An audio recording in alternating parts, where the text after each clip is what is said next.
છોટાઉદેપુરના સંખેડામાં નદીના પાણી ફરી વળ્યા છે, જેમાં કંટેશ્વર ગામમાં ઢાઢર નદીના પાણી ઘૂસ્યા છે। કંટેશ્વર ગામે પાણી ભરાતાની સાથે જ ગામ આખું સંપર્ક વિહોણું બની ગયું છે। નવી નગરી ફરિયામાં પણ પાણી ભરાઈ જવાની પરિસ્થિતિનું નિર્માણ થયું છે। છોટાઉદેપુરના સંખેડાની આ તસવીરો છે, જ્યાંથી હાહાકારની તસવીરો સામે આવી રહી છે। લોકો પરેશાન, જેમાં લોકોને વ્યાપક નુકસાન, આર્થિક નુકસાન પણ વેઠવાનો ક્યાંક વારો આવ્યો છે અને આ સાથે જ જનજીવન છે તે પણ આ પૂરને કારણે પ્રભાવિત બન્યું છે।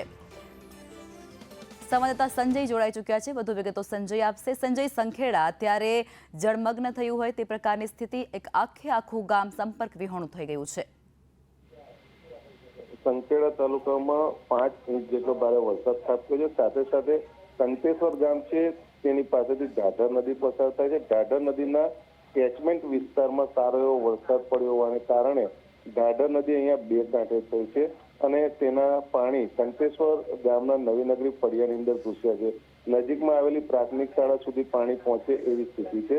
બીજી બાજુનો જે રસ્તો છે એ રસ્તા ઉપર આવેલા નાળા ઉપર પણ પાણી ફરી વળ્યું છે। એટલે હાલમાં કંટેશ્વર ગામ બંને બાજુથી સંપર્ક વિહોણું થયું છે। જી સંજય, આભાર।